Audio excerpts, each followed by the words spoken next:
Halo teman-teman, kemarin saya bertanya di kolom komentar gimana kabar tagihan pinjolnya. Nah, respon dari subscriber saya 40% menyatakan belum bayar tagihan pinjol, 38% sudah digalbay pinjolnya, dan 21% sudah dibayar. Nah, di video kali ini saya akan bahas resiko-resiko jika teman-teman belum bayar tagihan atau malah galbay di pinjaman online Aku Laku. Ini bisa menjadi acuan teman-teman jika teman-teman belum bayar apa saja nanti resikonya. Nah, ini teman-teman bisa simak video ini sampai habis. Nah, untuk resiko pertama jelas denda dan bunga yang sangat besar dari Aku Laku akan mengintai teman-teman. Ini bisa teman-teman lihat di pinjaman pokok ya teman-teman. Acuannya pinjaman pokok nanti flat hariannya 0,6% sampai 1% per hari. Kita asumsikan jika teman-teman ada pinjaman pokok 1 juta rupiah, nanti denda hariannya akan ada sekitar 6.000 sampai 10.000 rupiah. Jadi ini selama seminggu seperti itu, nanti minggu berikutnya akan naik lagi bunganya sekitar 1% sampai 2%. Jadi ini nanti langsung tambah seperti itu ya. Jadi semakin lama harinya semakin besar bunga dan dendanya. Nah, ini bisa teman-teman kalikan saja. Jika teman-teman ada pinjaman 2 juta dikalikan saja sekitar 12.000 sampai 20.000, itu naik turun ya teman. Jadi menurut fluktuasi Aku Lakunya. Jadi ini tidak tetap, acuannya 0,6% sampai 1% per hari. Itu untuk teman-teman yang galbay. Tapi tenang saja, untuk Aku Laku jika teman-teman galbay 1 hari, 1 bulan, 1 tahun, itu maksimal dari bunga dan dendanya itu tidak boleh melebihi dari pinjaman pokok. Kita asumsikan jika teman-teman punya pinjaman 1 juta, maka bunga dan dendanya itu maksimalnya adalah 1 juta. Jadi tidak boleh melebihi bunga dan pinjaman. Itu adalah salah satu peraturan dari OJK yang mengatur tentang ini. Jadi karena Aku Laku tergabung OJK, maka peraturan ini juga berlaku untuk Aku Laku. Jadi jika teman-teman pikirkan saja, jika teman-teman ada utang 2 juta, nanti akan ada bunga dan denda 2 juta juga jika teman-teman nggak bayar 2 tahun atau 4 tahun atau 5 tahun. Itu maksimalnya seperti itu. Jadi jika ingin melunasi pinjaman pokok plus bunga dan denda yang sama dengan pinjaman pokok. Jadi seperti itu saja untuk pengetahuan teman-teman buat kedepannya. Jika teman-teman sudah galbay, maka nanti langsung pihak customer service dari Aku Laku langsung menelpon teman-teman 3 kali sehari ya teman-teman. Ini biasanya nomornya, ini biasanya yang telepon customer service robot, jadi bukan manusia. Jadi jika teman-teman jawab juga nanti nggak akan dijawab oleh sana karena ini cuma robot panggilan. Jadi harap teman-teman perhatikan, nomor yang terkait dengan Aku Laku harus teman-teman silent dulu atau malah diganti terlebih dahulu jika teman-teman sudah galbay di Aku Laku. Nanti takutnya akan mengganggu kinerja teman-teman jika teman-teman bekerja di telepon terus-menerus oleh Aku Laku, itu tidak bagus ya teman-teman. Jadi akan mengganggu aktivitas teman-teman. Ada baiknya teman-teman silent dulu nomor HP-nya, ganti dengan nomor yang lain agar tidak terganggu aktivitasnya. Nah, ini berlangsung selama 2-3 bulan.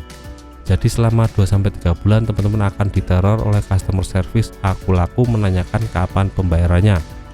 Nah, jika teman-teman belum juga bayar di bulan ketiga, maka data teman-teman akan masuk server khusus yang akan dinilai apakah nanti didatangi debt collector atau tidak. Nah, ini penilaiannya ada 2 biasanya.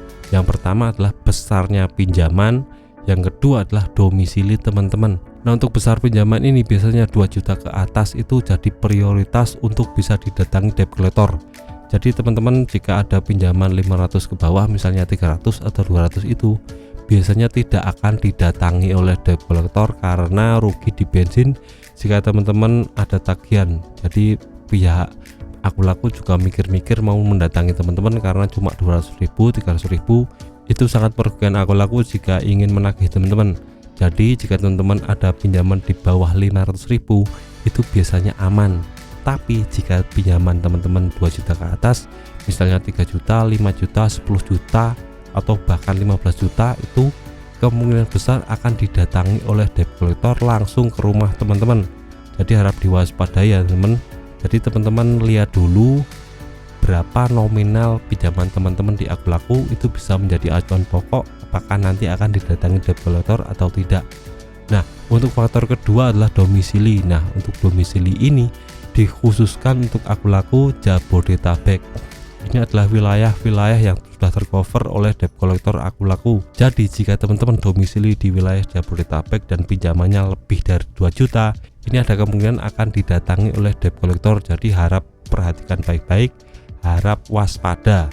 Jika teman-teman domisilinya di luar Jabodetabek, misalnya di Kalimantan, Sulawesi, Papua, atau planet Mars atau yang lainnya, itu tidak akan ditagih oleh debt collector karena untuk itu belum tercover oleh debt collector dari Akulaku. Nah, debt collector ini biasanya dari pihak ketiga ya teman. Jadi untuk Akulaku sendiri tidak punya debt collector tapi menyewa pihak ketiga untuk menagih. Biasanya ini berlaku untuk semua kalangan. Nah, untuk teman-teman yang ada di wilayah yang tidak tercover Akulaku, ini biasanya tidak akan ditagih oleh Akulaku. Misalnya teman-teman di Kalimantan Selatan atau Papua, itu tidak akan ditagih, saya jamin ya teman, karena sudah banyak kejadian yang mau galbay di sana itu tidak ditagih karena wilayahnya pelosok desa, pelosok hutan, jadi debt collector juga nggak bisa menagih. Nah, untuk teman-teman yang ada wilayah di kota-kota besar seperti Jakarta, itu 100% akan ditagih ya teman. Kalau Jogja itu juga lihat-lihat, kalau di pelosok itu biasanya tidak ditagih, tapi kalau di daerah perkotaan itu biasanya akan ditagih debt collector langsung ke rumah. Jadi domisili ini juga menentukan apakah akan ditagih atau tidak. Nah, ciri-ciri yang akan ditagih itu, jika teman-teman ada bank pasar atau bank yang dari door to door, itu biasanya itu juga akan disewa Akulaku untuk menagih. Jadi jika teman-teman tetangganya ada yang pinjam bank pasar door to door, itu biasanya akan ada debt collector dari Akulaku juga. Jadi harap teman-teman lihat-lihat dulu kalau mau galbay ya teman, nanti takutnya akan ditagih ke rumah teman-teman jika teman-teman nggak punya akses yang bagus untuk debt collectornya. Tapi jika sudah kenal dengan debt collectornya juga langsung aman ya teman. Saya ada satu teman yang kenal dengan debt collector, jadi jika dia suka galbay di aplikasi-aplikasi itu, tapi dia kenal dengan debt collector, jadi kalau datang ke rumah ya langsung bayar 100.000 atau 50.000, itu debt collectornya langsung pergi karena dia sudah kenal lama dengan debt collectornya. Jadi istilahnya sudah kong kali kong dengan debt collector. Jadi itu bisa terjadi dan sudah kejadian oleh teman saya. Teman saya aman pinjam sampai 5 juta, 10 juta, itu aman saja dari kolektor karena debt collectornya juga temannya sendiri. Jadi kalau ketemu ya cuma ngakak saja karena ya teman sendiri, mau nagih ya nggak bisa karena sudah sama-sama tahu kalau punya tagihan di Akulaku atau tagihan pinjaman lain. Nah, itu saja resiko-resiko yang sudah teman-teman dapat jika teman-teman nggak bisa bayar tagihan atau galbay di aplikasi Akulaku. Jika teman-teman ada resiko lain atau ada pengalaman-pengalaman tentang Akulaku, juga bisa share di kolom komentar ya, nanti akan saya jawab sebisa saya. Itu saja video dari saya, dengan bermanfaat. Tetap semangat kehidupan yang lebih baik.